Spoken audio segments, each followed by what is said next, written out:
Հայ առաքելական եկեղեցին առավելապես հայ արարայության հայրապետական թեմը կազմակերպվում է այս միջոցառումը եւ դրամական օգնություն է բերում նրանց, ովքեր իրենց նվիրաբերեցին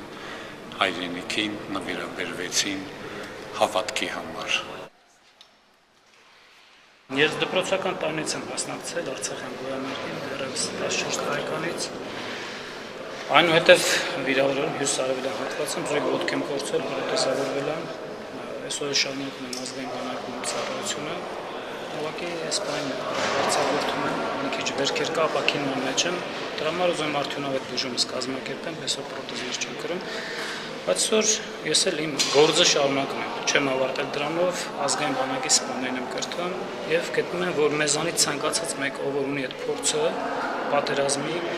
Պետք է իր լուման բերի ազգային բանակի կայացմանը, որպեսզի այս խաղաղությունը կարողանանք մենք տարածաշրջանում պարտադրենք մեր հակառակորդին։ Ականի վրա եք պայթել, հա՞։ Այո, ուրեմն դիվերսիոն խմբի մուտքը Հայաստանի Հանրապետության սահմաններ մեր կանխարգելու ժամանակ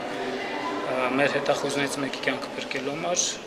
ես ստիպված եմ եղել թանկ վճարել, բայց այնուամենայնիվ այդ զինվորը իր ծնողներին է վերադարձել եւ այդ մարդկանց աչքը չի թացվել, չոր աչք ունեցել, դա ինձ համար մեծ Աստված է կյանք շնորհել, ես այսօր ապրում եմ, իմ գործը շարունակում եմ այսօր եւ վստահ եմ, որ մենակ ես չեմ, իմ նման տղաներ շատ կան, որ այսօր, այսինքն ինչ որ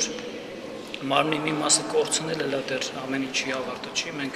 գործ ունենք, ճանապարհ ունենք եւ վերորդ դեպքերում մեր ժողովրդի համար պետք է անվտանգություն կարողանանք ապահովել։ Սա վերաբերմունքի նշան է, սա մարդու սրտից ինչ որ մի հատ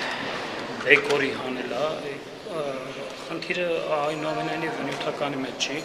բարոյականի մեջ է, որ եւ ասենք եւ պետական մակարդակով եւ